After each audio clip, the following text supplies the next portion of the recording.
하나님 말씀 보시겠습니다. 하나님 말씀 에베소서 1장 17절부터 23절까지 말씀 보시겠습니다. 에베소서 1장 17절부터 23절까지 말씀, 신약성경 311페이지입니다. 신약성경 311페이지 에베소서 1장 17절부터 23절까지 말씀 찾으셨으면 제가 봉독하겠습니다. 우리 주 예수 그리스도의 하나님 영광의 아버지께서 지혜와 계시의 영을 너희에게 주사 하나님을 알게 하시고 너희 마음의 눈을 밝히사 그의 부르심의 소망이 무엇이며 성도 안에서 그 기업의 영광의 풍성함이 무엇이며 그의 힘의 위력으로 역사하심을 따라 믿는 우리에게 베푸신 능력의 지극히 크심이 어떠한 것을 너희로 알게 하시기를 구하노라.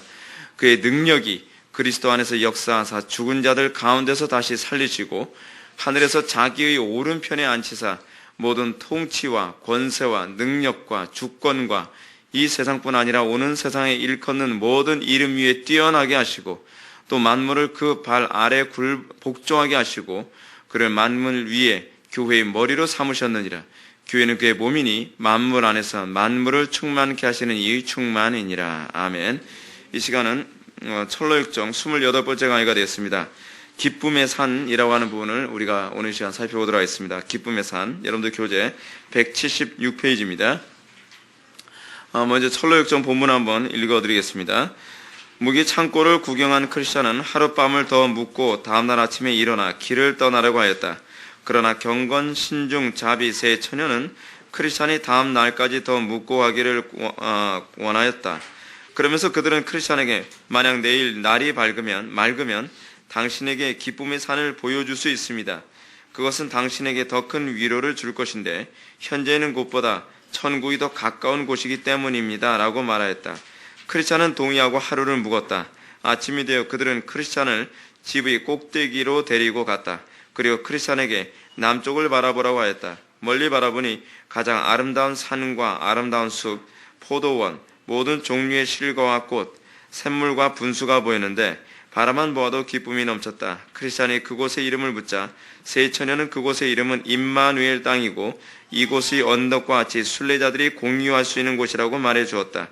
그리고 그곳에 가게 되면 천성의 도시의 문을 볼 수 있으며 그곳에서 살고 있는 목동들이 보일 것이라고 일러 주었다. 우리가 이제 아름다운 궁전, 이제 교회에 관한 마지막 부분을 우리가 살펴봅니다. 우리가 지난 시간까지 교회의 기능에 관해서 우리가 두 가지 살펴보았는데요. 첫 번째 기능은 도서관의 기능이라고 했습니다. 교회의 기능으로서의 이 도서관의 기능은 상당히 중요합니다. 특히 우리가 오늘날 이 시대를 살아가는 데 있어서 교회의 도서관적 기능은 우리가 악한 마귀 사단의 유혹으로부터 우리 자신을 지키고 우리의 신앙을 보호하는 데 굉장한 유익이 있습니다. 제가 오늘도 인터넷을 좀 뒤졌습니다. 제가 필요한 정보를 좀 얻으려고 인터넷을 뒤졌는데 인터넷을 뒤지면서 제가 굉장히 깜짝 놀란 게 하나 있습니다. 뭐냐면 여러분들이 인터넷에서 얻은 정보를 너무 그렇게 많이 신뢰하지 않기를 바랍니다. 왜냐하면 인터넷에서 어떤 사람이 그 글을 올린 걸 봤는데 천주교가 아니라 기독교 쪽에서 글을 올린 거예요. 글을 올린 건데 그 사람의 신학은 좀 굉장히 리버럴한 쪽의 신학을 가지고 있는 사람입니다. 그런데 그 리버럴한 쪽의 신학을 가지고 있는 그 사람이 외경에 관해서 글을 썼는데 어떻게 글을 썼냐면 외경이 초대교회 때서부터 지금까지 정경과 별로 다를 바가 없다라고 그 논리를 피기 시작을 하는 거예요. 그러면서 여러분 우리 기독교 입장은 어떻습니까? 외경은 정경으로서의 가치가 있다 그랬습니까? 없다 그랬습니까? 전혀 없다 그랬죠? 우리는 외경을 정경적 가치를 치지 않습니다.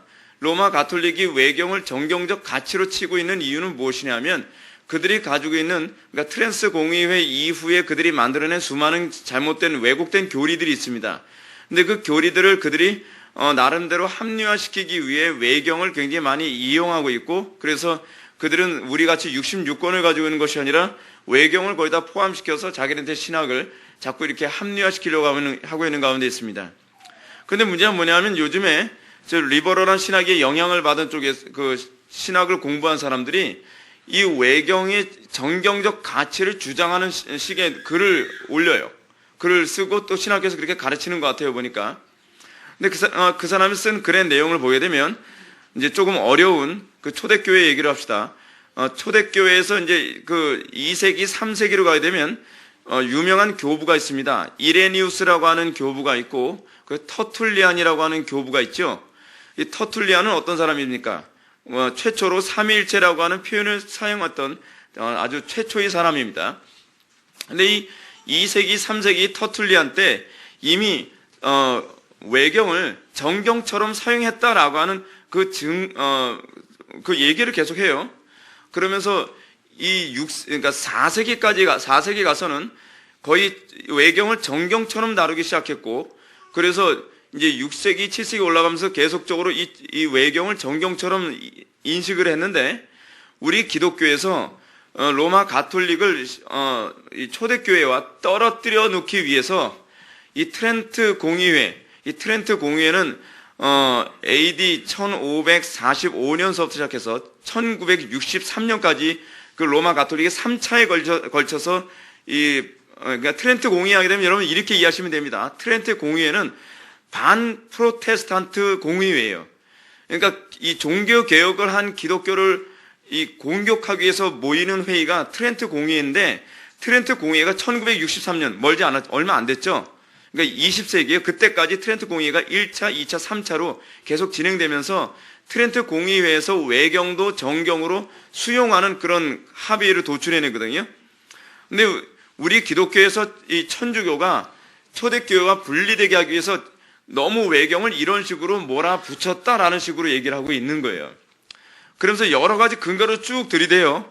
근데 저도 읽으면서 굉장히 깜짝 놀랐습니다. 너무 전문적인 내용, 그러니까 사본학이라든지 그렇지 않으면 그 당시 전문적인 어떤 그 자료를 가지고서 특히 이제 라틴 벌게이트라든지 그렇지 않으면은 그 교부들이 쓴 글을 인용해 가면서 얘기를 해서 너무나 맞는 얘기처럼 보이는 거예요. 제가 보기에도요. 그래서 제가 다시 이 정경화 작업에 관한 그 책을 다시 한번 훑어봤는데 거짓말이에요. 거짓말. 그러니까 전문 용어로 사용하면서 전문적이고 실제적인 내용을 한 80% 섞어놓고 거기다가 필요한 부분에서는 거짓말을 섞어놓은 거예요. 어떤 식의 거짓말이냐 하면, 아까 제가 여러분한테 그런 말씀드렸죠. 이레니우스와 터툴리안 때는 외경을 거의 정경처럼 인용을 하고 썼다라고 얘기했죠. 절대로 그렇지가 않아요.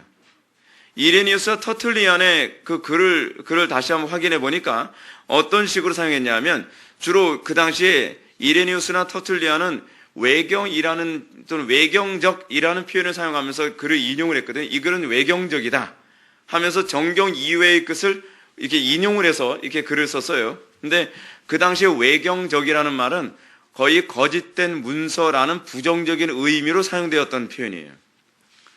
근데 문제는 뭐냐 하면, 우리 교회가 도서관적 기능, 제가 도서관적 기능을 설명해서 이 말씀 드리는 거예요. 도서관적 기능을 제대로 감당하지 못하면 이런 전문적인 차원에서 공격을 하게 됐을 때 여러분 어떻게 됩니까? 정경에 대한 신뢰도가 떨어지기 시작하죠. 정경에 대한 신뢰도만 떨어지는 것이 아니라 어떤 문제가 발생합니까? 내가 믿고 있는 이 프로테스탄트 신앙, 이 종교개혁 이후의 신앙 자체에 대한 이 안전함 자체에 송두리째 흔들리는 문제가 발생해요. 여러분들 정말 정신을 똑바로 차려야 되는 것이 무엇이냐면, 지금 21세기 신학의 흐름은 뭐냐면 죄다 정경에 관한 공격이 거의 50% 이상을 차지합니다. 그러니까 여러분들이 믿고 있다고 생각하는, 여러분들이 당연히 믿고 있다고 생각하는 것에 맨 기초가 되는 것부터 송두리째 흔들어 놓는 그 공격이 요즘 21세기 자유주의 신학의 공격의 핵심을 이루고 있어요. 굉장히 심각한 문제를 지금 심각한 상황에서 우리가 살고 있습니다. 그런데 문제가 요즘에 한국교회가 도서관적 기능을 거의 포기해버렸죠. 도서관적 기능을 거의 포기하면서 교인들한테 신학을 가르치지 않으려고 합니다. 신학을 왜 안 가르치려고 그런다 그랬죠? 신학을 가르치면 교인들이 교만해진다고요. 근데 실제로 신학 잘못 가르치면 교인들이 굉장히 교만해집니다. 정말 사실입니다. 근데 항상 우리가 신학을 가르칠 때 무엇과 같이 가르쳐야 되죠? 기도생활. 그렇죠? 항상 하나님의 말씀에 대한 자기 부인, 십자가 지는 것, 이거 같이 가지 않으면 머리 좋은 사람은 정말 교만해집니다. 자기가 알고 있는 것을 다 아는 것이라고 착각을 해요. 근데 아는 게 아니죠. 우리가 오늘 본문에서도 이제 좀 이따 살펴보겠지만, 지식으로 아는 게 아닙니다. 헬라인들이 가장 혐오했던 사람들이 어떤 사람이냐면 지식으로만 알고 실제로 그것을 살아보지도 않은 사람들이 가장 혐오했다 그러지 않습니까?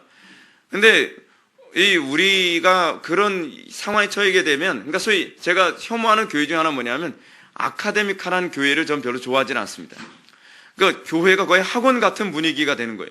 맨날 오면은 뭘 배워야 돼요, 항상. 배워야 교회라고 생각하는. 그러니까 그 얘기는 무슨 얘기냐면 교회가 너무 도서관적 기능으로 기울어져 버린 거죠.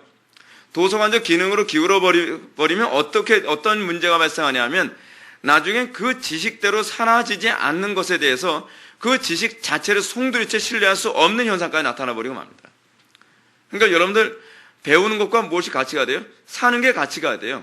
아는 것과 삶의 이 통일성이 이루어지지 않으면 나중엔 그 지식 자체를 송두리째 부정해버리는 상태까지 가버릴 수 있다는 거예요. 그래서 여러분 교회의 기능의 두 번째 기능을 존 버녀는 뭘 얘기합니까? 무기고의 개념을 얘기하잖아요. 무기고의 개념이 무엇입니까? 무기고에서 여러분 가장 중요한 게 뭐예요? 말씀의 검이잖아요. 말씀의 검. 그러니까 크리스찬은 어떤 사람입니까? 말씀을 머리로만 아는 사람이 아니라 그 말씀을 삶 속에 적용하고. 그래서 여러분 청교도들의 가장 큰 관심이 무엇이었냐면 말씀을 배우는 데 관심이 있는 것이 아니라 말씀의 적용에 관심을 가졌어요. 사는 데 관심을 가졌다는 거예요. 그러니까 여러분 정말 어떤 사람이 올바른 크리스찬 마인드를 가진 사람입니까? 배우기 위해서 날마다, 살기 위해서 날마다 배우는 사람. 살기 위해서 배움의 필요성을 느끼는 사람. 그런 사람이 진정한 크리스찬의 마인드를 가지고 있는 겁니다. 물론 요즘에 크리스찬들 같은 경우는 배우는 것 자체도 관심이 없는 사람들이 많이 있죠. 배우는 것 자체도 관심 없는 사람들이 태반인데 살기 위해서 배우는 사람을 찾는다는 건 가뭄에 콩나듯 하는 분위기 아니겠습니까? 왜요? 진리 자체에 관심이 없어요. 내가 진리대로 사는 거에 관심이 없는, 이게 오늘날 한국교회의 이 절망이라니까요. 절망. 가르치는 것도 이제는 아무리 잘 가르치려고 해도 배우려고 하는 이 의욕도 없는 사람들이 너무 많으니까 그나마 도서관적 기능만 돼도 괜찮다라고 그렇게 보아지는 거죠. 근데 여러분 이것으로 만족하면 안 돼요. 도서관적 기능으로만 만족하는 것이 아니라 교회가 궁극적으로 목표라는 것이 뭐냐면 배운 것을 가지고 세상에 나가 싸우는 겁니다. 배운 것을 가지고 세상에 적용해서 그리스도의 영광 드러내는 것, 이게 교회의 두 번째 기능이죠. 그래서 교회가 그러니까 우리들만의 리그처럼 말이에요. 그냥 맨날 배워서 많이 배웠는데 세상에 나가면 배운 거 하나도 사용하지 않고 세상 사람들처럼 살아가는 이런 풍토는 정말 교회가 정말 혐오스러운 모습으로 갈 수밖에 없는 겁니다. 근데 이제 오늘 우리가 보게 될 세 번째 이제 부분이 뭐냐면 교회의 기능이 아닙니다. 오늘 우리가 살펴보는 것은 교회의 기능이 아니라 아름다운 궁전, 즉 교회에서 맛볼 수 있는 가장 최고의 그 은총이 무엇인가를 번역은 우리들에게 얘기해 주고자 합니다. 그냥 결론적으로 얘기하면 이렇습니다. 교회가 맛볼 수 있는 최고의 은총이 무엇인가? 부흥이라는 거예요, 부흥. 그래서 번역은 그걸 얘기해 주고자 지금 이 한 부분을 우리들에게 할애하고 있습니다. 여러분도 한번 그 교재를 한번 보시기 바랍니다.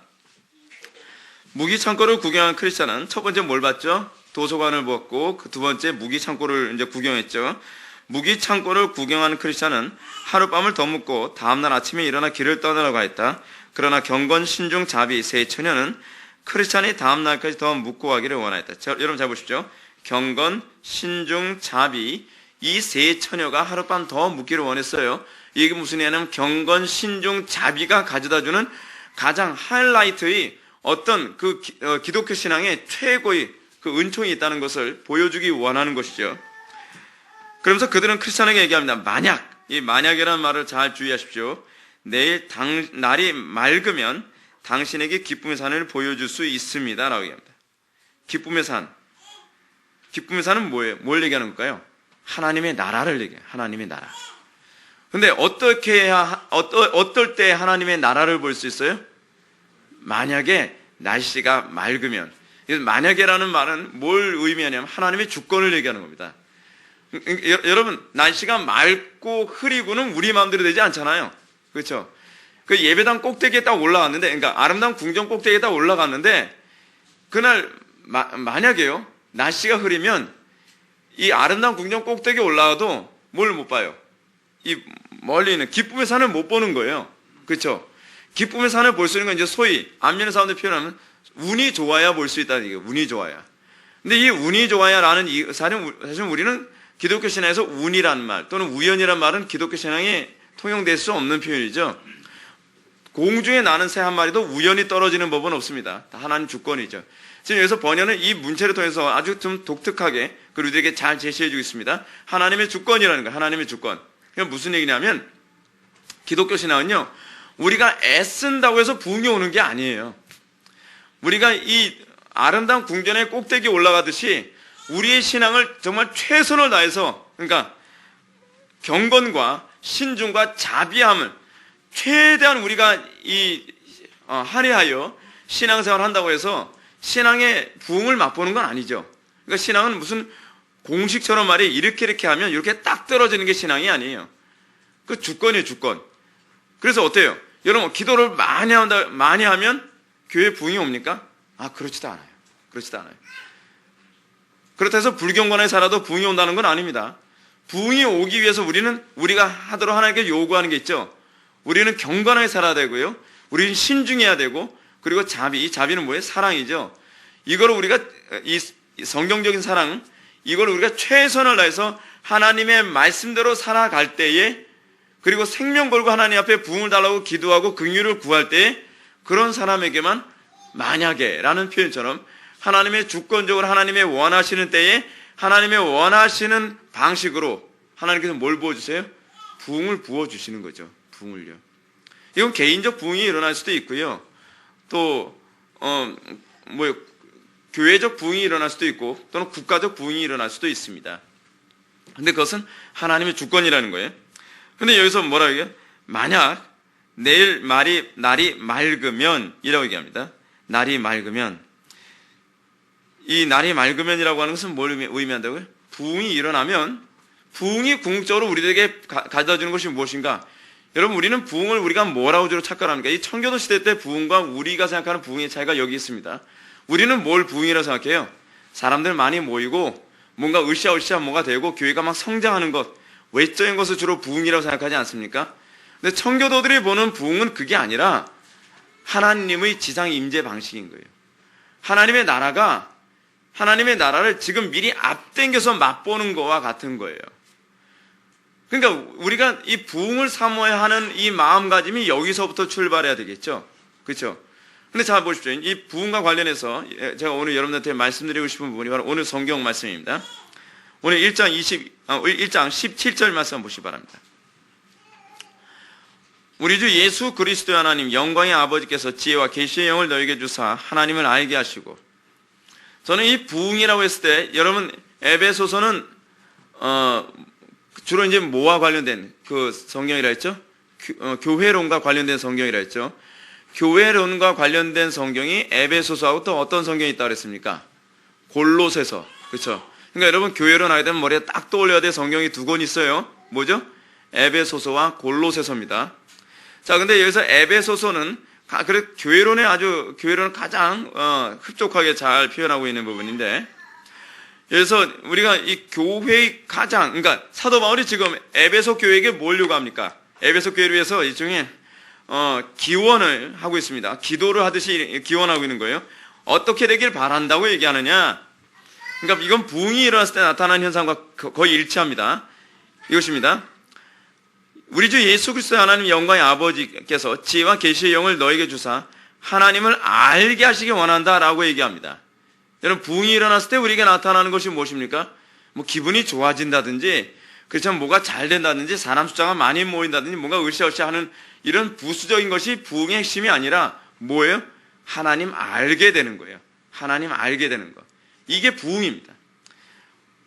여러분 이 부흥을 한 개인에게 부흥이 임했을 때 이거를 로이조스 목사님 같은 경우에는 이 부분을 성령 세례라고 얘기합니다. 근데 저는 그렇게 보지 않는다 그랬죠. 그러니까 성령 세례는 뭐라고 그랬어요? 그 중생이고 성령 세례다라고 제가 여러분한테 말씀드리지 않았습니까? 중생이고 성령 세례인데 우리에게 있어서 이 성령이 어떻게 되었을 때 이런 현상이 나타나요? 성령이 충만하게 부어졌을 때, 그렇죠? 근데 하나님께서 주권적으로 부어주세요. 성령을, 그래서 청교도들 주로 많이 사용했던 것은 성령 세례라는 표현을 거의 사용하지 않고 성령 부어주심이라는 표현을 주로 많이 사용했어요. 그 이유를 제가 요즘 더 많이 알겠어요. 성령께서 넘치도록 부어주시게 되면 그럴 때 나타나는 현상이, 우리가 어떤 현상이 나타나는, 마치 특별하게 어떤 세례, 성령 세례를 받은 것처럼 보여지는 거예요. 근데 성령 세례를 받은 것이 아니라 이미 우리는 거듭날 때 성령 세례를 받는데, 성령 세례 받은데 하나님께서 어떻게 성령 부어주시면 새로운 무엇인가 받은 것처럼 우리에게 하나님께서 부어주신 거듭난 심령의 그 특징이 뭘 삼직으로 이렇게 표면으로 드러나게 되는 것이죠. 충만하게 나타나는 거예요. 근데 그렇게 돼서 그렇게 성령 부어주심을 궁극적으로 목표라는 것이 무엇인가? 지혜와 계시의 영을 여러분들에게 줘요. 지혜와 계시의 영을 여러분들에게 준다는 것이 무엇이냐면 하나님을 깨달아 알게 하는 안목을 열어주신다는 거예요. 여러분, 하나님 깨달아 아는 건 이성으로 알 수 있는 게 아니라 했죠. 기독교 인식론의 핵심은 이성이라 했습니까? 아니면 성령님이라 했습니까? 성령님이시죠. 성령님이요. 우리가 날마다 성령 부어주신, 그래서 여러분 부흥기 때 나타난 특징이 이겁니다. 부흥기 때 하나님께서 성령을 강권적으로 부어주시는데, 강권적으로 부어주시면 제가 경험한 부흥은 그렇습니다. 제가 한 몇 년을 열심히 공부하고 열심히 묵상하고 열심히 막 애를 써야 알았던 그런 부분을요, 부흥기 때는 뭐 몇 주 만에 그냥 다 알아가더라고요. 제가 양육했던 그 청년들이나 학생들 보면 제가 몇 년에 애써서 알아갔던 하나님에 대한 이해가 몇 주 만에 또는 몇 달 만에 알아가는 현상이 나타나요. 굉장히 놀랍습니다. 근데 로이 존스 목사님도 부흥 때 그 현상이 나타난다고 얘기하는 거예요. 그게 성령께서 막 넘치도록 부어줬을 때 나타나는 특징이에요. 그 지혜와 계시의 영을 너에게 주사 어떻게 해요? 하나님을 알게 하세요. 근데 여기서 하나님을 알게 한다는 이 얘기가 피상적인 지식을 얘기하는 게 아니에요. 피상적인 지식이 아닌 개인적 친분을 통한 이 실제적인 이해가 생긴다는 거예요. 하나님과 어떤 관계 생겨요? 개인적으로 실제적인 친분과 그 실제적인 사랑과 실제적인 하나님에 대한 감각이 생기기 시작하는 거예요. 그래서 여러분, 이 기독교 신앙에서 부흥이 정말 영광스러운 겁니다. 한번 부흥을 맛본 사람은요, 이 부흥의 영광을 잊을 수가 없어요. 그 부흥의 영광 가운데 경험한 하나님은요, 결코 피상적일 수가 없어요. 우리는 얼마나 요즘에 교회가 특히 이제 개혁교회는 주로 어느 쪽으로 많이 기울어져 있냐면 도서관적 기능 쪽으로 주로 많이 기울어져서 너무 아카데믹한 경향이 많이 있어요. 그 지식만 많이 가르친단 말이에요. 근데 그 지식이 어때요? 별로 이렇게 와닿지도 않고 별로 이렇게 감동적이지가 않잖아요. 근데 성령께서 부어졌을 때에 우리의 영혼을 자극하고 하나님에 대한 이해를 풍성케 하셔서 하나님에 대한 친분이 두터워지게 되어지는 역사가 일어날 때는 그 지식 하나하나가 감동이 되는 거예요. 그래서 어떻게 해요? 하나님이 사랑이시다 그러면 뭐 사랑인가 뭐구나. 그게 아니에요. 그렇게 되질 않아요. 하나님이 사랑이시다 그러면요, 그 자체만으로도 눈물이 나오고 그 자체만으로도 우리의 가슴에 막 점이 오는 거예요. 왜요? 우리가 하나님에 대한 하나님을 아는 지식이 나에게서 더 이상 피상적인 지식이 아니기 때문에 그래요. 나에게 하나님을 아는 지식이 실제적이고 그분과의 교제 가운데 알게 된 것이기 때문에 그래요. 그러니까 여러분 어떻습니까? 우리가 어떤 일을 겪고 난 다음에 또는 어떤 사람을 경험하고 난 다음에 그 사람 정말 너무나 나한테 희생적이었어 라고 얘기하게 되면 그 사람을 실제로 경험한 사람은 어떻습니까?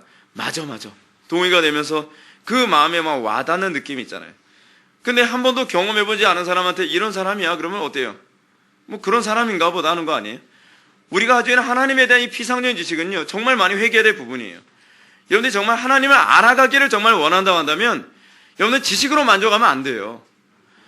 우리가 정말 이 사람이 진짜 하나님을 알기 원하는 사람인가 아니면 정말 지식만 탐닉하게 원하는 사람인가를 구분하는 중요한 기준 중에 하나는 뭐냐면 그 지식을 배우려고 하는 열정이 아니라 그 지식대로 살아가려고 하는 열정이에요. 그래서 그가 정말 하나님을 어떤 머리로만 알려고 하는 사람인지 실제로 인격적으로 하나님을 알기 원하는 사람인지가 거기서 드러나는 것이죠. 그래서 뭐라고 얘기하느냐? 사도 바울은 18절 너희 마음의 눈을 밝히사, 이게 바로 기쁨의 산이에요. 기쁨의 산. 너희 마음의 눈을 밝히사, 눈을 밝혀서 어떻게 해요? 첫 번째로 그의 부르심의 소망이 무엇이며, 여러분 이게 기쁨입니다. 그러니까 여러분 지금 여기서 번연이 뭐라고 얘기해요? 하나님의 나라를 부흥 때 보게 된 하나님의 나라를 기쁨의 산으로 표현하잖아요. 근데 뭐가 기쁘냐는 거예요. 뭐가 기쁘냐? 그냥 기분이 좋아지는 그런 기쁨이 아니죠. 첫 번째, 우리의 마음의 눈을 밝히셔서 첫 번째로 뭐예요? 그의 부르심의 소망이 무엇인지 알게 돼요. 우리를 왜 부르셨는지 알게 되는 거예요. 우리를 왜 구원하셨는지 알게 되는 거예요. 여러분, 우리 한국교회 교회들 요즘 어떻습니까? 구원받았다고 하는데 내가 왜 구원받았는지에 관심이 없어요. 그리고 오히려 여러분들의 구원이 하나님의 영광 위에 살도록 부른 것입니다. 굉장히 불편한 거예요. 불편한 진실. 모르는 게 더 나았다. 이것 때문에 인생도 고달파지게 생겼다. 이거 빼도 박도 못하고. 이런 식의 현상. 근데 그게 아니에요. 우리가 정말 하나님을 알게 되면 어떤 현상이 나타나요? 우리를 부르심에 대한 소망이 생겨요. 날 이걸 위해서 부르셨구나. 내 인생이 이걸 위해서 헌신하라고 부르셨구나. 이 부르심에 대한 소망이 생겨요. 여러분, 인간의 존재는 어떤 존재입니까? 정말 의식 있는 사람들일수록 이런 얘기가 많이 나오죠. 내가 왜 태어나는가에 관해서 알기를 위해서 일평생을 고민하는 사람도 있지 않습니까? 내가 무엇을 위해서 태어나는가? 그냥 이렇게 태어났다가 먼지처럼, 히브리어에서 얘기하는 아파르, 먼지처럼 그냥 싹 사라지기 위해서 우리가 태어난 존재인가? 허무한 거죠. 허무한 거예요. 그게 아니라는 거예요. 내가 이 땅에 태어난 목적이 있는데 도대체 뭐 때문에 태어나는가? 근데 예수 믿고 나서 하나님께서 우리의 마음의 눈을 밝혀서 그 부름의 소망이 무엇인지 알게 되었을 때 그때 뭐예요? 그때 기쁨이 있는 거예요. 그때 내가 목숨 걸고 살아야 될 이유, 내가 이렇게 살아야 되는 건 내가 이걸 위해서 태어났구나라는 걸 알게 됐을 때 여러분, 인생의 그 감격이라고 하는 것은 여러분 말로 표현할 수가 없습니다. 근데 우리 인생의 감격에서요, 최고의 감격이 뭐냐면 나를 창조하신 하나님을 위하여서 살도록 내가 부름받았다. 그게 내 구원 사건이구나라는 걸 알게 되었을 때 그게 기쁨의 산이 되는 거죠. 기쁨의 산이 되는 거예요. 여러분들에게 이 놀라운 이 은혜가 여러분들에게 주어져서 여러분들이 그 기쁨의 산으로 충만하길 바랍니다. 두 번째로 우리의 마음의 눈을 밝히는 두 번째 이유를 사도 바울은 이렇게 해요. 너희 마음의 눈을 밝혀서 두 번째로 성도 안에서 그 기업의 영광의 풍성함이 무엇이며 라고 얘기합니다. 사도 바울이 지금 어떻게 에베소 교회를 위해서 기도하고 있어요? 하나님께서 여러분들의 눈을 밝혀주길 바라는데 그 밝혀주길 바라는 그 두 번째 이유를 그 기업의 영광의 풍성함이 무엇인지 알게 해주길 바란다는 거예요. 그 기업의 풍성함이 뭐예요? 그 기업의 풍성함. 예수 그리스도를 온전히 소유함이죠. 예수 그리스도를 온전히 소유함. 여러분, 예수 그리스도를 온전히 소유하는 것이야말로 우리의 최고의 기쁨이라는 걸 모르고 신앙생활하는 사람이야말로 가장 비참한 사람입니다. 왠지 아십니까? 꼭 이런 거하고 똑같아요. 막 엄청난 그 최고의 음식점에 갔습니다. 최고의 음식점에 갔는데 이 최고의 음식점에 가가지고서요, 이거 안 먹고 가면은 손해야. 뭐 그런 거 있잖아요. 근데 이거 안 먹고 가면 손해야 라고 하는 그런 음식점에서 그거에 관심이 없이 그냥 맨날 집에서 먹는 미역국, 된장찌개 이거만 먹고서 나오는 사람. 이거 비참한 사람이죠. 비참한 사람이에요. 뭐 어느 음식점 갔다 왔다고 얘기는 많이 하는데 그래 그럼 거기서 뭐 예를 들어서 뭐 듣도 보도 못한 어떤 음식이 있다고 칩시다. 근데 이 음식을 먹어봤어? 그거 엄청 맛있다 그러던데 그건 난 모르겠는데. 그럼 뭐 옆집에 있는 그냥 한식집 갔다 온 거 무슨 차이가 있냐 말이에요. 예. 자, 요번에 두리안이라고 하는 걸 한번 먹어볼 기회가 있을 뻔했는데 두리안이라고 하는 걸 먹어볼 기회를 놓쳤어요. 두리안을 구해온다 그랬는데 두리안을 못 구해왔어요. 어떤 전도사님이 구해온다 그러시더니. 근데 두리안이 여러분 뭔지 아십니까? 두리안이라는 음식 여러분 들어본 사람 있어요? 두리안을 맛봤대요. 근데 두리안에 이 별명이 있어요. 두리안은 그 과일 하나에 천국과 지옥이 있다는 거예요. 냄새는 지옥, 맛은 천국. 그게 두리안이라는 거예요. 왜 그런가? 냄새가 이제 여기서 이런 표현 사용해서 죄송합니다. 완전 똥냄새래요. 얼마나 냄새가 역한지 이 오죽하면 일반 호텔에 두리안 출입 금지 아예 그냥 그렇게 다 써놓는다는 거예요. 두리안 비행기 안에서 뚜껑 열었다가 사람들 다 기절해요. 그 정도로 냄새가 지독하다는 거예요. 근데 일단 먹어보면 막 천국 같다. 너무나 달고 맛있다는 거예요. 근데 이제 뭐예요? 우리가 예를 들어서 그 희귀한 음식을 맛볼 수 있는 기회를 갖는데 그거에 관심 없이, 여러분 보십시오. 어떤 사람이 교회를 다닌다 그래요. 교회 가는데 그냥 일반 사회 단체에서도 다 맛볼 수 있는 걸 교회에서 맛보면서 교회 다닌다는 것이 무슨 의미가 있냔 말이에요. 여러분, 제가 목회를 하면서 제가 목회의 가장 핵심이 뭔지 아십니까? 여러분들 좀 그걸 좀 기억했으면 좋겠어요. 제 목회 핵심이 뭐냐면 세상에서 맛볼 수 있는 건 맛보게 해주는 교회가 아니에요. 세상에서 맛볼 수 없는 것을 우리 교회에서, 특히 기독교 신화에서만 맛볼 수 있게 되길 바라는 게 제 목회 핵심이에요. 여러분 생각해 보십시오. 교회 안에서 일반 사회단체, 그렇지 않으면 봉사단체, 그런 데서 다 맛볼 수 있는 건 맛보면서 그러면서 교회라고 간판 걸어놓고 목회한다는 거, 그거 좀 우습지 않습니까? 그러니까 안 믿는 사람들이 왜 교회를 우습게 봐요? 교회 와보니까 세상은 별로 다를 바 없다는 거예요. 교회 가나 세상 가나 별반 다를 바 없고 오히려 세상이 더 재밌더라는 거예요. 교회에서 세상에서 맛볼 수 있는 거 맛보여주는 게 그게 교회가 아닌 거예요. 사도 바울이 뭐라고 얘기해요? 그 기업의 영광의 풍성이 무엇인지 알게 해달라고 기도하는 거예요. 이게 사실은 목회자의 목회 기도예요, 이게요. 그 기업의 풍성함, 즉 예수 그리스도 아는 거, 이거 교회에서만 맛볼 수 있는 겁니다. 교회 안에서는 도무지 맛볼 수 없을 뿐만 아니라 인생이 맛볼 수 있는 최고의 은총이 무엇이냐면 두리안이 아니에요. 그리스도를 맛보는 거예요. 그리스도와 연합하는 거예요. 그리스도의 풍성한 가운데 거하는 거예요. 근데 그 맛을 뭔지 모르는 거예요. 내가 그리스도와 연합하는 그 즐거움이 뭔지 모르는 거예요. 제가 오늘 어떤 책을 봤는데요. 어떤 논문을 봤는데 그 논문에서요. 이 정운택 교수님이 구원과 행위에 관해서 비판하는 글을 제가 봤습니다. 근데 거기서 이런 얘기가 나와요. 정운택 교수님이요. 천국이란 무엇인가? 천국이라고 하는 것은, 행위란 무엇인가? 우리가 구원받을 때는 행위로 구원받습니까? 믿음으로 구원받습니까? 믿음으로 구원받죠? 그럼 믿음으로 구원받은 이후에 우리가 천국을 누리는 것은 행위로 구원받습니까? 믿음으로 누립니까? 아니면 행위로 누립니까? 믿음이죠. 근데 정우택 교수는 그걸 행위로 누린다고 얘기하는 거예요. 우리가 구원은 믿음으로 받지만 여러분 굉장히 우리가 얼마나 이 신학적으로 혼탁한 시대에 사는지 몰라요. 정우택 교수는 총신대학교 교수님이신데 그분이 우리가 이 땅에서 구원을 받는 건 믿음으로 구원을 받지만 우리 하나님의 나라를 이 땅에서 누리는 것은 행위로 누리는 것이다 라고 그렇게 얘기를 하는 거예요. 그분의 논문에서요. 근데 그게 아니라는 거죠. 근데 왜 자꾸 그런 얘기가 나오냐 하면 믿음으로 누린다고 하는 말이 피상적인 거예요. 피상적인 거예요. 여러분 믿음으로 구원받는다. 어떻습니까? 피상적이지 않습니까? 그래, 나 믿어. 그럼 구원받은 것 같아요. 근데 믿어 그러는데 달라진 게 아무것도 없는 거예요. 지금 그래서 자꾸 행위 얘기가 자꾸 나오는 거예요. 행위 얘기가. 믿음이 뭐라 그랬어요? 그리스도와 연합하는 거라 했잖아요. 그렇죠? 믿음이 그리스도와 연합하는 건데 어떻게 믿음으로 그리스도와 연합하는지 저도 잘 몰라요. 어떻게 믿음으로 그리스도와 연합되어집니까? 은혜로. 그래서 솔라 그라티아 나오는 거예요. 그럼 그 은혜를 어떻게 받아요? 은혜 수요 수단을 사용하면 통해서요. 이게 다 같이 가야 되는 거예요. 근데 이 문제가 뭐냐면 이 지식이 연결이 안 되는 거예요. 믿음으로 구원받는다는 것은 아는데 그 믿음이 어떻게 주어지는지, 은혜로 주어진다. 근데 그 은혜가 어떻게 주어지는지 은혜 수요 수단을 통해서 주어지는 거예요. 그럼 은혜 수요 수단이 뭐예요? 말씀과 기도. 그럼 말씀과 기도에 힘쓰지 않고 믿음으로 연합이 돼요? 안 돼요?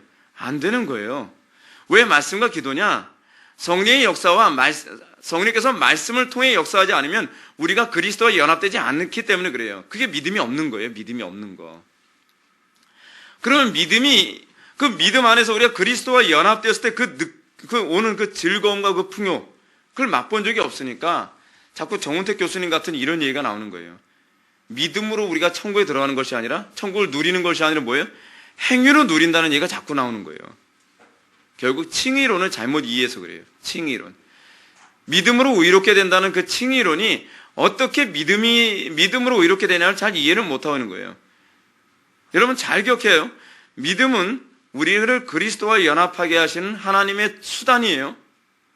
근데 하나님과 믿음으로 하나님과 연합되어지고 나면 그 은혜의 풍성함이라는 게 있어요.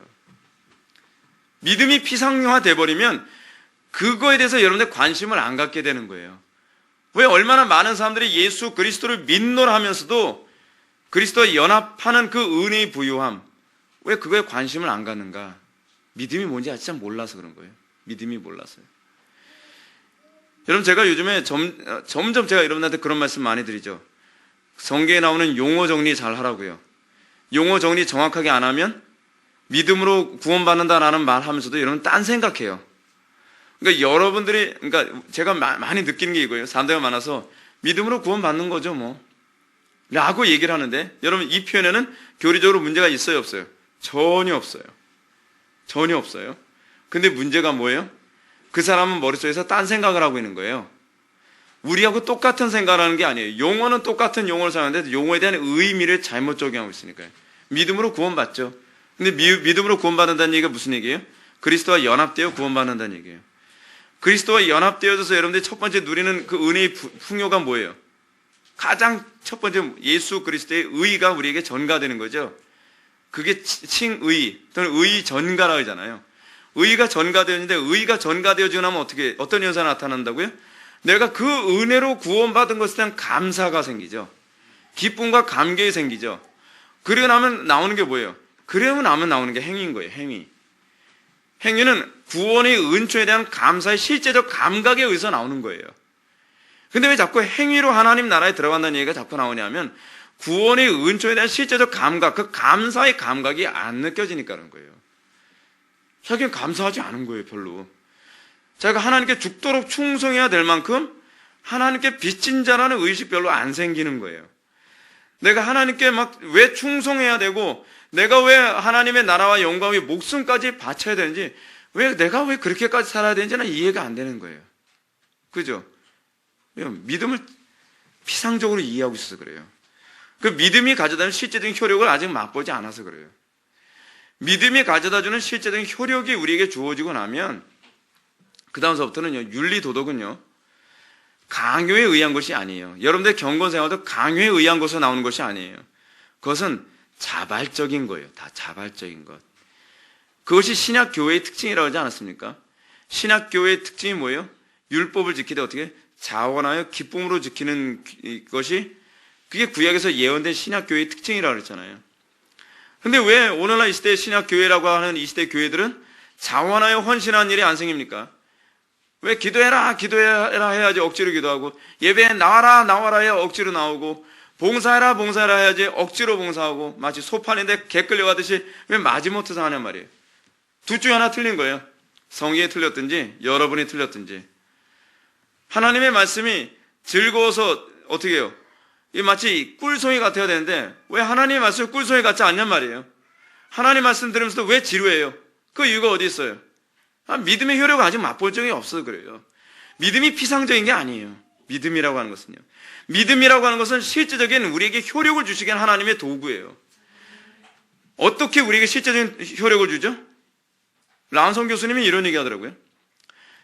제가 돌아오는 그 주일날 지금 제가 이거 할까 말까 좀 고민하면서 지금 자료를 지금 찾고 있는데 뭐냐면 성령론의 마지막 그 최종타로 제가 여러분한테 좀 해주고 싶은 게 하나 있어요. 그게 뭐냐면 중세시대 그 성령론과 관련된 이단에 관해서 여러분한테 좀 얘기해 주고 싶어요. 근데 중세시대 성령론과 관련된 이단을 알고 나면 오늘날 나오는 이 잘못된 은사주의자들 신사도 운동 다 나와요. 다 똑같아. 그러니까 신사도 운동을 중세시대 때는 어떤 이름으로 나왔었냐면요. 그 사도적 형제회라고 하는 그런 표현으로 나왔어요. 얼마나 비슷합니까? 그 정도로 비슷해요. 근데 란성 교수님이 얘기하는 게 이거예요. 왜 오늘날 우리가 가지고 있는 구원에 관한 문제에 있어서 성도들의 삶에 왜 헌신이 없는가?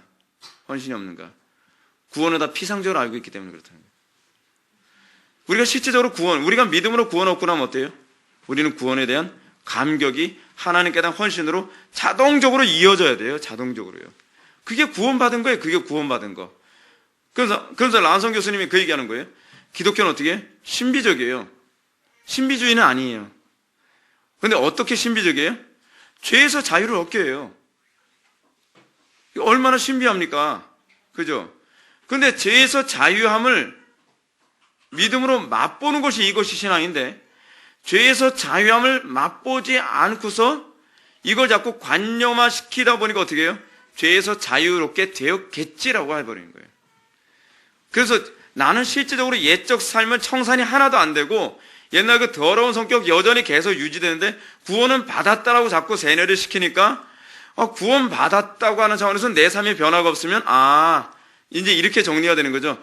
구원은 그러니까 내가 뭐 성격이 바뀌고 그런 게 아니라 죄에서 자유롭게 되었다는 말을 이렇게 이해하고 이렇게 해석해야 되는 거구나. 뭐예요? 이제는 지옥 가지 않고 천국 가게 되었다는 얘기구나라는 식으로 재해석하게 되는 거예요.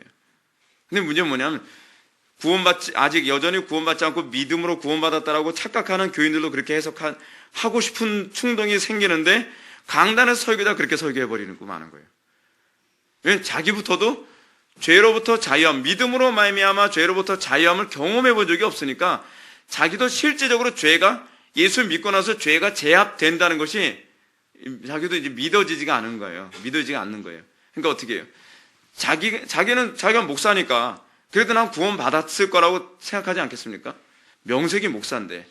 그럼 구원 받았다라고 자기가 생각을 했을 때 자기 자신의 신앙을 뒤돌아보니까 옛적 삶보다 나아진 게 하나도 없어요. 아니 오히려 이전보다 더 심각해져 가고 있어요.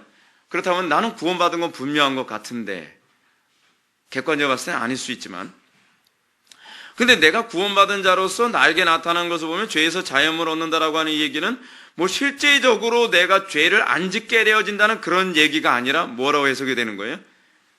그냥 그냥 신분적으로 의롭다함을 받아서 그냥 천국만 간다는 얘기구나. 이게 죄에서 자유함을 얻는다는 얘기구나. 그런 식의 해석으로 가버리고 마는 거죠. 그러니까 어때요? 사도 바울이 그래서 이 얘기하는 거예요. 그 기업의 영광의 풍성함이 무엇인지 알기를 바란다. 뭐예요? 하나님께서 마음의 눈을 열어서. 그러니까 여러분 부흥이 오게 됐을 때 나타나는 현상이 그거예요.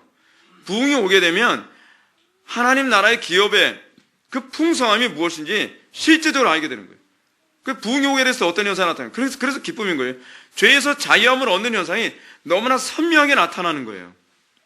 탈봇 신학교에서 여러분 부흥이 일어났다 그러지 않았습니까? 근데 어느 정도로 신기할 정도로 이게 실제적이에요?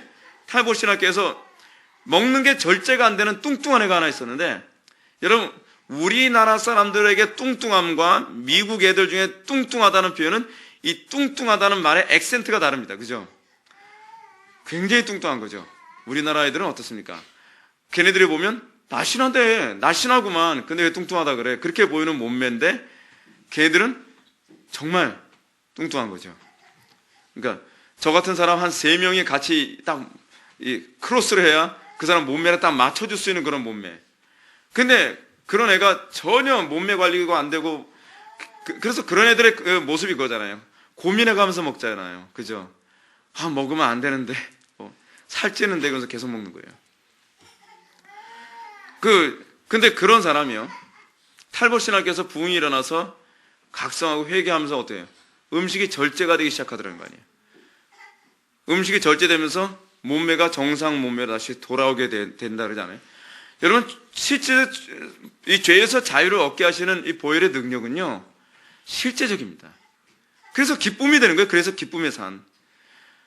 여러분 교회에서 신앙생활하면서 여러분들이 이걸 맛보지 않고 살아간다는 이건 정말 비참한 거 아닙니까? 세상 사람들이 알지 못하는 기쁨이 있어요. 고난 가운데서 기뻐할 수 있는 그 기쁨이라는 게 있어요. 가난한 가운데서 기뻐할 수 있는 그 기쁨이 있어요. 다른 사람들에게 멸시천대 받아가면서 느낄 수 있는 그 기쁨과 감격과 그 풍요로움이 있단 말이에요.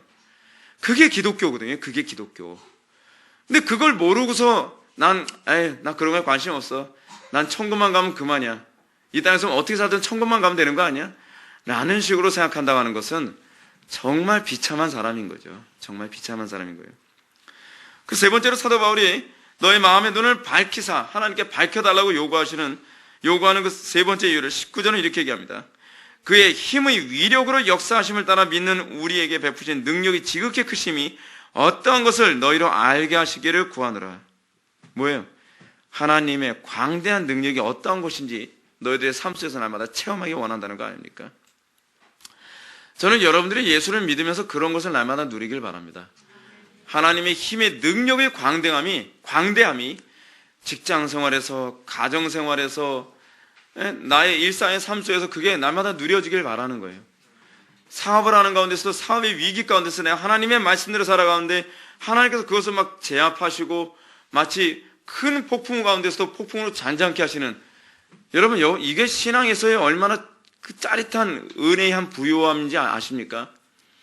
근데 일평생 살아가면서 이런 건 한 번도 보지 못하고 살아간다는 거, 이거 비참한 거 아닙니까? 고난 가운데서 위기를 하나님께서 오히려 기회로 바꿔주시는 역사, 정말 드라마틱하게 살아가게 하시는 하나님의 은총의 역사, 정말 우리로서는 좀 상상할 수 없는 그런 상황에서도 하나님께서는 엄청나게 놀라운 역사로 모든 걸 다 바꿔가시는 역사. 그래서 우리의 찬송이 이것이 나의 간증이요 이것이 나의 찬송일세, 나 사는 동안 주님을 찬송하리로다 라고 하는 이 찬송의 가사가 나의 신앙 고백과 딱 오버랩 되어진다면 그 얼마나 기쁨이 충만하겠습니까? 사도 바울이 지금 얘기하는 건 바로 그거죠. 그리고 번연이 얘기하는 기쁨의 산이라고 하는 것은 바로 그것을 얘기하는 것이기도 합니다. 20절 봅시다. 그의 능력이 그리스도 안에서 역사하사 죽은 자들 가운데서 다시 살리시고 하늘에서 자기 오른편에 앉히사, 쭉 그냥 읽어놨습니다. 모든 통치와 권세와 능력과 주권과 이 세상뿐 아니라 오는 세상에 일컫는 모든 이름 위에 뛰어나게 하시고 또 만물을 그 발 아래 복종하게 하시고 그를 만물 위에 교회의 머리로 삼으셨느니라. 교회가 뭐예요? 교회가 여기서 사도 바울은 교회가 그 발 아래 복종케 하시는 이의 분을 머리로 삼은 존재가 교회라는 거예요. 이 표현이요, 여러분 요한계시에서 뭐라고 얘기하는지 아십니까? 천년왕국 많이 하잖아요. 천년왕국에서 하나님의 백성들, 그의 백성들이 14만 4천이 천년 동안 왕노릇 하리로다라고 얘기하지 않습니까? 이 왕노릇 하는 게 바로 이거예요. 왕 대신, 그러니까 모든 피조물들을 발 아래 두고, 그리고 그 모든 것을 주님께서 다스리는데, 그리고 그 발 아래 복종케 하시고 그를 만물 위에 교회의 머리가 되게 하셨다. 그리고 그분이 교회의 머리가 되시고 성도는 그분의 지체가 되죠. 그의 몸이 되는 거죠. 우리가 왕노릇 한다는 이 개념이 그 개념입니다. 자, 보십시오. 여러분들, 왜 우리가 천년왕국도 해석을 하는데 자꾸 혼란스러워진지 아십니까? 교회가 천년 동안 왕노릇 한다라고 하는데 우리는 자꾸 왕노릇 한다는 개념을 어떤 식으로 이해하냐면 실질적으로 악의 세력이 완전히 다 진멸되어지고 교회가 원하는 대로 세상의 통치 가운데 들어가는 걸 왕노릇 한다고 생각을 하잖아요. 근데 그게 안 일어나잖아요, 지금요. 왜 안 일어나요? 그 이유가 어디 있어요? 그리스도를 머리로 삼지 않기 때문에 그래요. 그러니까 어때요, 여러분? 대부분 그리스도인이라고 하면서 환경에 지배당하고 육체의 소욕에 지배당하고 왕노릇이에요? 종노릇이에요? 지금 살아가는 게 다 종노릇하고 있잖아요. 종노릇. 죄에게 종노릇하고 있고 환경에 종노릇하고 있고 하나님 말씀 전하면 기껏 한다는 소리가 그거죠. 목사님이 현실을 몰라서 그래요. 내가 직장 사는데 얼마나 어려워서 그런지 몰라요. 어렵죠. 교회가 세상과 다른 게 뭔데요? 세상을 다스릴 수 있는 능력이 부여됐다는 거예요. 그거 알기 바란다는 거예요, 사도 바울이. 근데 어떻게 교회가 세상에서 왕노릇 한다고 얘기하느냐? 방법이 딱 하나밖에 없어요. 그리스도를 머리로 삼는 것밖에 방법이 없어요. 그리스도를 머리로 삼는 것이 무엇을 의미하느냐? 십자가에 여러분들 정과 육을 못 박는 거예요. 자기 생각, 자기 판단력, 자기의 이성, 자기의 경험 다 부인하고 하나님의 말씀 앞에 내가 복종하게 될 때, 그때라야만 세상에 복종하게 되는 걸 경험하게 되는 거예요. 내 마음대로 복종 안 한다? 당연하죠. 여러분 자식들이하고 뭐 복종할 줄 압니까? 3살, 4살 먹은 자식들조차도 복종 안 합니다. 왜 내 몸에서 태어난 자식까지도 복종을 안 하고 반항하고 그럽니까? 그 이유가 어디 있어요? 문제는 이거예요. 그리스도를 우리의 머리로 삼지 않기 때문에 그렇다라고 하는 것이 성경의 가르침이에요. 그리스도를 우리의 머리로 삼을 때에 말이 쉬워서 그리스도를 우리의 머리로 삼는 것이지 그리스도를 우리의 머리로 삼기 위해서는 자기를 부인해야 되는 것밖에 방법이 없어요.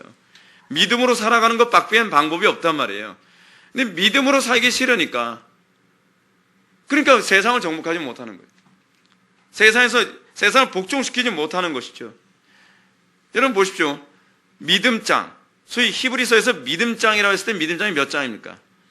11장이죠. 근데 그 11장 믿음장에서 뭐가 나옵니까? 믿음으로 세상을 이기기도 하고 나라를 이기기도 하고 뭐 그런 얘기가 나오지 않습니까? 믿음으로 어떻게 해요? 믿음으로 어떤 여자는 애를 낳을 수 없는 상황에서 애를 낳기도 하고, 믿음으로 어떻게 해요? 어떤 사람은 이 바랄 수 없는 게 바라기도 하고, 세상에 감당할 수 없었다라고 하죠. 그게 믿음이에요. 어떻게 믿음이 그렇게 해야죠? 우리는 믿음을 과소평가하죠. 근데 요한일서에서 뭐라고 얘기합니까? 하나님께로부터 난 믿음은 이것이니, 세상을 이긴 이김은 이것이 너의 믿음이라. 사도 요한도 일관성 있게 얘기하고 있어요. 믿음이 뭐라고요? 세상을 이기는 것이 믿음이라는 거예요. 그럼 어떻게 세상을 이깁니까?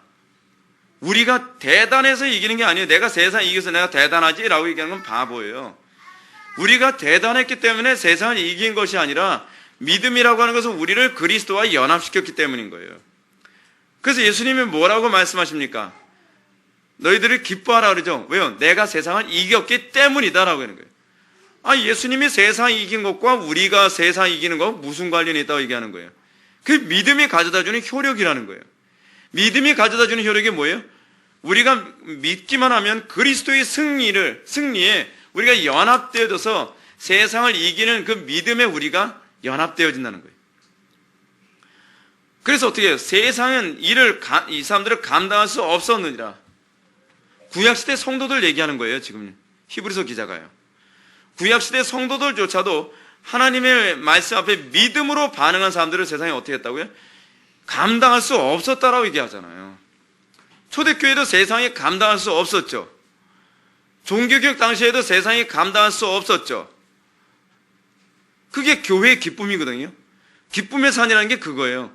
세상에 감당할 수 없었어요. 왜요? 세상을 발 아래 복종케 하시는 힘이 그리스도로부터 교회에게 부여됐으니까요. 오늘날 그 기쁨이 교회 안에서 사라졌죠. 교회는 다 패배의식에 빠져버렸죠. 세상에 다 길들여져 버리고 말았죠. 세상에 협박만 조금 하면 두려워서 벌벌벌 떨죠. 이러다 나 명예 잃어버리는 거 아니야? 이러다 나 재산 다 날리는 거 아니야? 이러다 이러는 거 아니야? 저러는 거 아니야? 왜 우리가 세상 앞에서 그렇게 길들여지고 벌벌 떠는 겁쟁이가 돼버리고 말았습니까? 그 이유는 거기에 있죠. 하나님을 두려워하지 않으니까 그래요. 하나님을 두려워하지 않으니까 세상이 두려운 거예요. 신앙은 이거예요. 믿음이란 이거예요. 하나님이 두려우면 하나님께 대한 믿음이 있는 것이고, 세상이 두려우면 세상에 대한 믿음이 있는 거예요. 여러분들이 어느 쪽에 믿음을 두고 있느냐가 중요한 문제예요. 우리가 하나님께 믿음을 두고 있고 그리스도를 우리의 머리로 삼게 되어진다면 세상 두렵지 않아요. 세상을 이길 힘이 하늘로부터 옴이라. 이 찬송과 가사들이 얼마나 위력 있는지 모릅니다. 우리에게 그 세상을 이길 힘이 하늘로부터 우리에게 날마다 공급되어지게 사모하고, 그래서 제가 여러분들 날마다 구하는 거, 그 말씀드리는 거 아니에요? 성령 부어주심을 구하라고요. 날마다 성령 부어주심을 구하지 않으니까 세상 두렵죠. 왜요? 은혜 수요 수단인 기도를 통해서 날마다 그리스도의 삶직과 우리가 연합되어지는 삶을 살지 않으면 세상 두려워요. 안 두려운 게 어떤 면에서는 비정상이에요. 근데 우리가 세상을 두려워하지 않을 수 있는 근거는 우리가 그리스도와 믿음으로 연합될 때라야만 세상이 두렵지 않게 되는 것입니다. 전 여러분한테 허풍 떨라고 이 얘기하는 거 아니에요. 무서우면서 무섭지 않은 척 허풍 떨라고 얘기하는 게 아니에요. 무서운 건 사실이에요. 근데 무섭지 않는 방법을 성경에 우리에게 가르치고 계시는데, 문제는 순종을 안 하니까 문제라는 거예요. 사도 바울이 쉬지 말고 기도하라잖아요. 쉬지 말고 기도하세요. 날마다 성령께서 부으시는 그 은혜 안에 거하기를 사모하세요. 그렇게 되면 세상은 맛볼 수 없는 그 기쁨의 산이 우리들에게 기다리고 있다니까요. 그게 하나님 나라의 부유함이에요. 하나님 나라의 부유함. 이 하나님 나라의 부유함에 들어갔을 때 비로소 사람들이 뭘 얘기하냐면, 야, 이게 예수 믿는 재미구나. 이래서 예수 믿는 거구나. 그 얘기가 나오는 거죠. 그 얘기가 나오는 거예요. 그래서 23절은 이렇게 나오지 않습니까? 교회는 그의 몸이니 만물 안에서 만물을 충만케 하시는 이의 충만이니라. 그리스도께서 머리시고 교회는 그의 몸이라는 거죠. 이거 공동번역에 이렇게 번역했습니다. 교회는 그리스도의 몸이며 만물을 완성하시는 분의 계획이 그 안에서 완전히 이루어집니다. 그렇죠? 그래서 교회가 궁극적으로 목표라는 바가 뭐여야 돼요? 그리스도로 충만하기를 목표해야 돼요. 여러분들이 인생의 목적이 무엇이냐? 성공하는 거. 그럼 예수 안 믿는 거죠. 출세하는 거, 잘 먹고 잘 사는 거, 편안하게 사는 거. 그 예수 믿는 사람하고 예수 안 믿는 사람은 뭐 차이가 있어요? 차이가 하나 있죠. 나는 예수 이용해 먹고 돈 벌고 성공한다는 거. 더 사악한 거죠. 우리는 예수님을 이용해 먹는 사람이 아닙니다. 우리는 예수님께 헌신되어진 사람입니다. 신앙이냐 아니냐는 여러분들이 예수님을 이용하냐 예수님께 헌신되냐로 구분되어져요. 본문에서 얘기하는 거 아닙니까? 그리스도께서 우리의 머리다. 여러분, 그리스도께서 우리의 머리 된다라고 하는 말의 의미가 뭔지 아십니까? 예수 그리스도께서 교회의 생명과 주인이 된다는 얘기입니다. 여러분들이 뭐가 생명입니까? 나는 주님하고는 좀 관계없어라도 나는 돈만 있으면 이게 살 것 같아. 명예만 있으면 살 것 같아. 성공만 하면 살 것 같아. 여러분들에게 생명이 그것처럼 여겨지면 문제죠. 내가 그리스도와 떨어져 사는 것이 두려워야죠. 그리스도께서 실제적으로 여러분의 생명처럼 여겨져야죠. 그래서 여러분들의 목숨을 끊는다 할때라도 나는 그리스도를 부인할 수 없습니다라는 그 고백이 나와야죠. 이게 믿음입니다. 이게 믿음. 그게 바로 그리스도를 믿음으로 말미암아 살아가는, 그리스도의 몸으로서 살아가는 교회의 특징입니다. 자, 아까 하던 그 본문으로 돌아갑시다. 경건신용 자비 이 세 처녀가 만약 내일 날이 맑으면 당신에게 기쁨의 산을 보여줄 수 있습니다. 그래서 뭐라 얘기합니까? 그것은 당신에게 더 큰 위로를 줄 것인데 어떤 위로냐? 현재 있는 곳보다 천국이 더 가까운 곳이기 때문입니다. 라고 해요. 현재 있는 곳보다. 이 땅에서 우리가 천국이 더 가깝게 보이는 것. 천국이 막연한 것이 아니라 천국을 실제적으로 우리가 앞당겨서 맛보게 하는 것. 근데 그 천국을 어떻게 누려요? 성령 안에서 누리죠. 성령 안에서요. 보증으로 맛보는 거예요. 그래서 이 누림이 여러분들이 일평생 살아가는데 여러분들의 믿음을 얼마나 견고하게 하는지 몰라요. 제가 여러분한테 정말 바라는 게 그거죠. 날마다 이 성령이 부유함 가운데 날마다 여러분들이 살기를 바란다는 겁니다. 여러분 이걸 알기 시작하면 세상의 미련 점점 없어집니다. 정말 세상에서 사는 것이 가치 없다는 걸 점점 여러분 알게 됩니다. 하나님 안에서, 성령 안에서, 그 그리스도 안에서 이 모든 것이 참 생명됨을 고백하면서 사람한테 당당하게 얘기할 수 있죠. 예수 그리스도 밖에는 소망이 없다. 이거는 전도해야 되는 의무감이 아니라 정말 내 속에서 자연스럽게 뿜어져 나오는 자발적인 고백이 되어지는 것입니다. 아침이 되어 그들은 크리스찬을 집 꼭대기로 데리고 갔다라고 얘기합니다. 그리고 크리스찬에게 남쪽을 바라보라고 하였습니다. 멀리 바라보니 가장 아름다운 산과 아름다운 숲, 포도원, 모든 종류의 실과와 꽃, 샘물과 분수가 보이는데 바라만 보아도 기쁨이 넘쳤다라고 얘기합니다. 왜 크리스찬이 이 아름다운 궁전 꼭대기로 올라가도록 표현했을까요? 그 번연이요. 그것은 아름다운 궁전에서 하나님의 나라를 볼 수 있게 하는 그러니까 기독교 신앙 안에서, 교회 생활 안에서 하나님 나라의 부유함을 맛보는 것은 신앙의 정점에 올라가는 그런 경건의 태도만이 그것을 맛보게 할 수 있다는 겁니다. 여러분, 하나님 나라의 부유함이 아무에게나 막 주어지지 않습니다. 그냥 여러분들 신앙생활 되는 대로 하고 시간 날 땐 조금 성경 읽다가 시간 안 나면 안 읽고 기분 좋으면 뭐 하다가 기분 안 나쁘면 안 하고, 그게 아니에요. 신앙생활 그렇게 하는 게 아니에요. 신앙생활은 일관성 있고 꾸준하게, 그리고 모든 것의 우선순위를, 경건을 항상 우선순위로 두는 가운데, 그러는 가운데 하나님께서 주권적으로 어느 날 갑자기 부흥의 은총을 맛보게 하는 것이죠. 모르겠습니다. 지금 우리 교회 성도들은 어떤지 모르겠는데 지금 여기저기서 자꾸 이렇게 외부에서 전화가 오는 소리 들을 때가 제가 얼마나 감격스러운지 모릅니다. 우리 교회가 이제 주일날 오후 예배 때마다 LTC를 하지 않습니까? 근데 이 LTC 강의 듣고 사람들이 지금 막 자기 삶 속에서 이 기쁨의 산을 맛보는 사람들이 막 이 간증이 막 전화로 오는 거예요, 저한테. 어떤 분은 목사님 전화 통화하는 이 순간에도 막 성령 부어주심이 막 느껴집니다. 막 그럴 땐 제 가슴이 막 얼마나 감격스러운지 몰라요. 여러분, 우리가 정말 하나님의 이 신앙이 정점 가운데 올라가고 싶어하는 그런 마음으로 살아가는 그런 모습이 얼마나 필요한지 모릅니다. 정말 이 신앙이 정점으로 올라가고자 하는 이 열정으로 살아가는 사람은요, 하나님의 주권 가운데 그냥 인터넷으로 mp3로 그냥 설교 듣기만 해도 그 정점을 맛보는 거예요. 우리 교회 성도들은 어떻습니까? 아예 그 예배 현장에서 같이 예배 드리고 말씀을 듣고 서로 교제하고 있지 않습니까? 왜 우리 지체들에게 그런 모습이 안 나타나는 사람들이 많냔 말이에요. 그 이유가 어디 있냐 말이에요. 순종이 제사보다 낫거든요. 너희가 그 말씀을 들을 때 마음을 강팍해 하지 말라. 하나님의 말씀을 들을 때 온전히 순종하고 자발적으로 순종하고자 하는 그 열심, 그게 얼마나 중요한 분인지 모릅니다. 그 여러분들이 정말 하나님 앞에 내가 정말 하나님의 그 은혜의 부여함을 더 누리기 원하는, 그래서 여기가 조사원이 신앙이 아니라 정말 정점에 올라가는, 적어도 신앙사에 있어서는 좀 욕심이 있었으면 좋겠어요. 정말 다른 사람들보다 더 나는 하나님의 은혜 더 많이 맛보기 원합니다라고 하는 이 열정이 있었으면 좋겠습니다. 지금 여기서도 지금 그 얘기를 하는 것이죠. 집의 꼭대기, 이 아름다운 궁전의 꼭대기로 데리고 가서 그것을 보여줍니다. 그 바라만 보아도 기쁨이 넘쳤다라고 얘기합니다. 크리스천이 그곳의 이름을 묻자 새 처녀는 그곳의 이름을 뭐라고 해요? 임마누엘이 땅이라고 얘기합니다.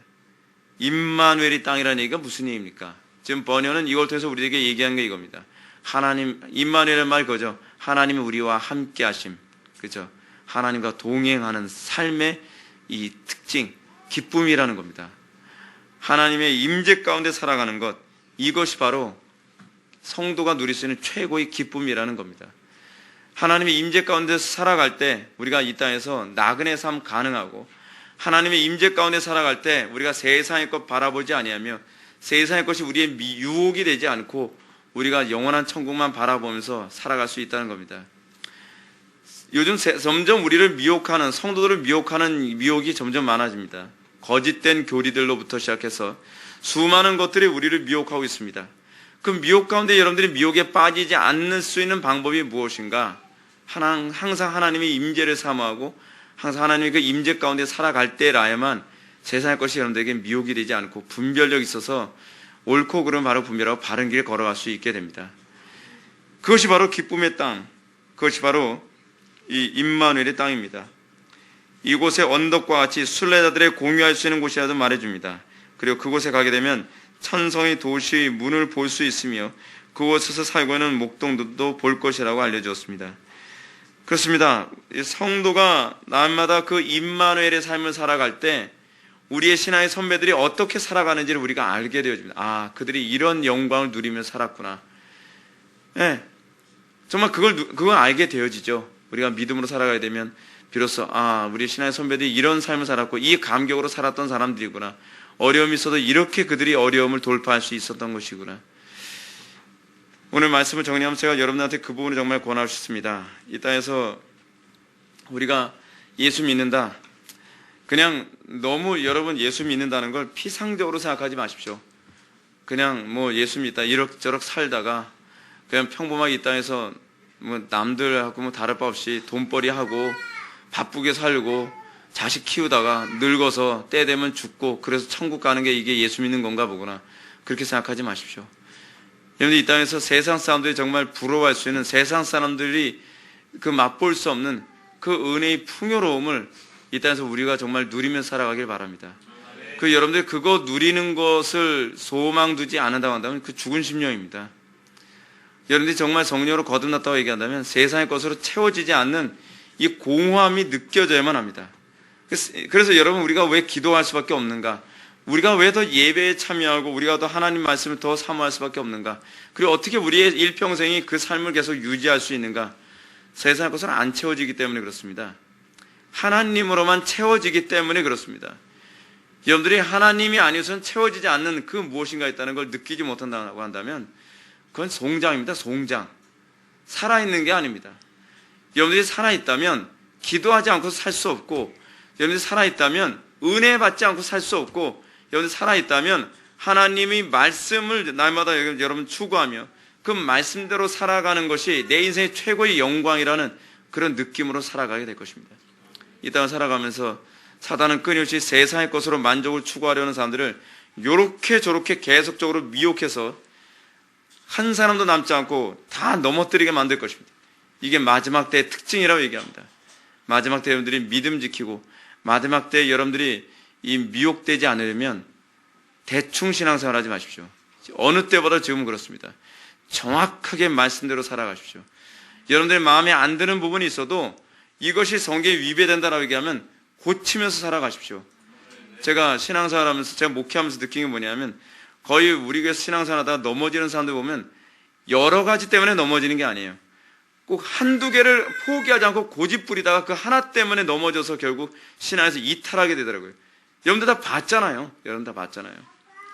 여러분들 신앙생활은 정말 그거 조심하십시오. 아, 이거 하나쯤이야. 그렇게 생각하지 마십시오. 그 하나가 여러분들을 죽이기도 충분해요. 여러분들이 하나님 말씀에 대한 저항감이 여러 개가 있어서 진리에서 이탈하는 거 아니에요. 하나만 여러분들 하나님 말씀 앞에 바로 쓰지 않아도 여러분들 진리에서 떨어지는데 충분합니다. 그 여러분들의 각 성향에 맞는 이단들 다 존재해요. 여러분들 성향에 맞는 그 거짓된 가르침들 다 존재해요. 여러분들이 이 마지막 때 정말 어느 때보다 더 정확하게 하나님 말씀을 살지 않으면 죽는다.